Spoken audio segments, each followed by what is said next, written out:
پاکستان بننے سے پہلے مسیحیوں نے قیام پاکستان کی حمایت اس لیے کی تھی کیونکہ یہ ان کا وطن ہے اور یہ بھی دیگر مسلم شہریوں کی طرح مساوی حقوق کی بات کرتے تھے۔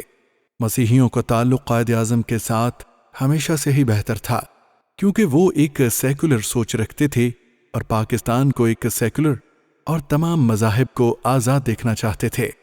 پہلی بار 1931 عیسوی میں دوسری گول میز کانفرنس کے دوران اقلیتوں کے مسئلے کا حل تلاش کرنے کے لیے سکھوں کے علاوہ ہندوستان کی مسیحی کمیونٹی نے سر آغا خان کی قیادت میں ایک معاہدہ کیا تھا جو تاریخ پاک و ہند میں اقلیتوں کا معاہدہ کہلاتا ہے۔ اس معاہدے میں مسیحیوں کی طرف سے یورپی مسیحی سر ہنری گڈنی اور سر ہربرٹ کار نے دستخط کیے تھے۔ اس معاہدے کو تحریک آزادی کے دوران اقلیتوں کی مشترکہ عملی جدوجہد بھی قرار دیا جاتا ہے۔ 22 دسمبر 1939 میں جب اونچی ذات کی ہندو پالیسیوں کے احتجاج میں قائد اعظم کی کال پر کانگریسی وزارتوں میں مسلمان نمائندوں کے مستعفی ہونے پر یوم نجات منایا گیا تو کانگریس یہ دیکھ کر حیران ہو گئی کہ یوم نجات میں صرف مسلمان ہی نہیں بلکہ پارسی، مسیحیوں اور لاکھوں کی تعداد میں شیڈیول کاسٹ بھی شریک ہوئیں۔ 23 مارچ 1940 کو مسلم لیگ نے مسلم لیگ سالانہ اجلاس لاہور میں تاریخ ساز قرارداد پاکستان پیش کی تو اس اجلاس میں الفریڈ برشاد، آرے گومز اور ایس ایس ایلبرٹ بھی شامل تھے۔ ان کے علاوہ دیگر کئی مسیحی رہنما بطور مبصر مدعو تھے۔ مسیحیوں نے ہر قدم پر قائد اعظم کا ساتھ اس لیے دیا کیونکہ وہ جانتے تھے کہ پاکستان میں ہی ان کے حقوق کا تحفظ ممکن ہو سکے گا، جبکہ پنجاب اسمبلی کے اسپیکر دیوان بہادر ایس پی سنگھا کا تعلق مسیحی برادری سے تھا، جنہوں نے پنجاب اسمبلی میں پاکستان کے قرارداد کے حق میں اپنا اضافی ووٹ ڈال کر قیام پاکستان کو ممکن بنانے میں اہم کردار ادا کیا۔ اور پھر تقسیم کے وقت مسیحی قیادت نے باؤنڈری کمیشن سے مطالبہ کیا تھا کہ مسیحیوں کو مسلمانوں کے ساتھ شمار کیا جائے۔ یہ کوئی اچانک پیدا شدہ رویہ نہیں تھا۔ اس جدوجہد میں ہندو، سکھ اور انگریز ایک طرف تھے، جبکہ دوسری اقلیتوں کے لوگ نظریاتی تقسیم کا شکار تھے۔ خود مسلمانوں کی ایک بڑی اکثریت قیام پاکستان کی مخالفت میں ہندو جماعت کانگریس کا ساتھ دے رہی تھی، لیکن ہندوستانی مسیحی اقلیت واحد اقلیت تھی جو تمام کی تمام قائد اعظم کا ساتھ دے رہی تھی اور ان کے شانہ بشانہ آزادی کی جدوجہد میں شامل تھی۔ 23 مارچ 1940 کو جب منٹو پارک لاہور میں تاریخی قرارداد پاکستان منظور ہوئی تو اس جلسے میں پورے ہندوستان سے ہزاروں مسیحی شریک ہوئے۔ تحریک پاکستان میں مسیحی رہنماؤں دیوان بہادر، ایس ایس رابرٹ اور ریاست کپور تھلا کے مسیحی راجہ کی بیٹی نے بھرپور کردار ادا کیا۔ مسیحی برادری اس بات پر یقین رکھتی تھی کہ قائد اعظم سچ کے علمبردار ہیں۔ مسیحی رہنماؤں نے لاریب ہوٹل لاہور میں قائد اعظم کو استقبالیہ دیا اور انہیں مسیحی برادری کی مکمل حمایت کا یقین دلایا، اور اس طرح 1946 میں جب جسٹس دین محمد کی سربراہی میں باؤنڈری کمیشن بنایا گیا تو مسیحی برادری کے رہنماؤں دیوان بہادر، ایس پی سنگھا اور ماسٹر فضل وغیرہ نے باؤنڈری کمیشن سے کہا کہ مسیحیوں کی گنتی مسلمانوں کے ساتھ کی جائے۔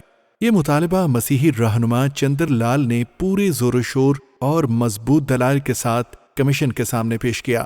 مسیحیوں نے آج تک اپنی الگ ریاست یا صوبے کا مطالبہ کبھی نہیں کیا کیونکہ وہ ہم مسلمانوں کی طرح ہی توحید پرست ہیں۔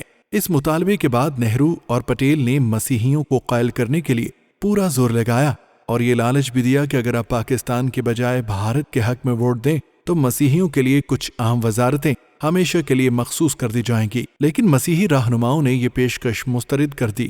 ہندو اور سکھوں کا باہم ایکا تھا۔ سکھوں کے لیڈر ماسٹر تارا سنگھ نے پنجاب اسمبلی کی سیڑھیوں پر بآواز بلند کہا، جو بنائے گا پاکستان وہ کھائے گا کرپان۔ تو مسیحی لیڈر ایس پی سنگھا نے بآواز بلند جواب دیا، سینے پہ گولی کھائیں گے پاکستان بنائیں گے۔ قیام پاکستان کے بعد ہجرت کر کے آنے والے بے سر و سامان مہاجرین کی دیکھ بھال کا فریضہ بھی مسیحیوں نے مسلمانوں کے شانہ بشانہ سر انجام دیا، کیونکہ مسیحی یہاں پر پہلے سے آباد تھے اور مسلمان ہجرت کر کے آئے تھے۔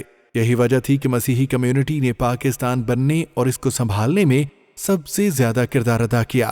پاکستان بننے کے بعد پاکستان کے حصے میں بہت کم ادارے آئے تھے تو سب سے زیادہ مشنری سکول و ہسپتال اور کیتھولک سکول نے پاکستان میں اپنے مسیحی ادارے کے ذریعے ملک کو پروان چڑھایا۔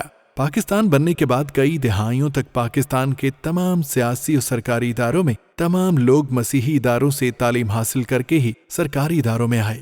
لاہور شہر کے اچھوت ہندوؤں نے بھارت جانے کے بجائے مسیحیت قبول کر لی اور پاکستانی قرار پائے۔ قائد اعظم نے ہر بے زمین مسیحی کو 12.5 ایکڑ زرعی اراضی دینے کا اعلان کیا۔ پاکستانی فوج کا پہلا سربراہ بھی مسیحی تھا۔ قائد اعظم نے برسر اقتدار آ کر 6 وزیر مقرر کیے۔ پہلے ڈیپٹی اسپیکر بھی مسیحی تھے۔ پاکستانی پرچم کا سفید رنگ اقلیتوں کی پہچان ہے۔ یہ رنگ گاڑھا کرنے کی اشد ضرورت ہے۔ اس کے گاڑھے پن سے اقلیتوں کے ساتھ وہ انصاف ہو سکے گا جس کا وعدہ بانی پاکستان نے اقلیتوں کے ساتھ کیا تھا۔ پاکستان میں مسیحی کمیونٹی کی تعداد اتنی نہیں کہ وہ مل کر بھی ایک نشست مقابلہ کر کے نکال سکے، اس لیے دیگر غیر مسلم کمیونٹیز کی طرح ان کے لیے بھی مخصوص نشستیں رکھی گئی ہیں۔ پاکستان کا قیام 2 قومی نظریے کے تحت تھا، جس میں غیر مسلموں کے حقوق کا تحفظ اسلام کا اہم نقطہ رہا تھا، مگر افسوس کہ مذہبی پروپیگنڈا میں آ کر مسیحیوں کے کردار اور ان کو دی جانے والی سہولیات وقت کے ساتھ ساتھ کم کر دی گئیں۔ آج بھی ملک میں تمام سرکاری اداروں بشمول آرمی فورسز، پولیس، ریلوے اور سب سے زیادہ میڈیکل میں مسیحیوں کی کثیر تعداد کام کر کے ملکی ترقی کا حصہ بن رہی ہے۔ اقلیتوں کے مسائل کا حل صرف ان کے نمائندوں کے پاس ہے۔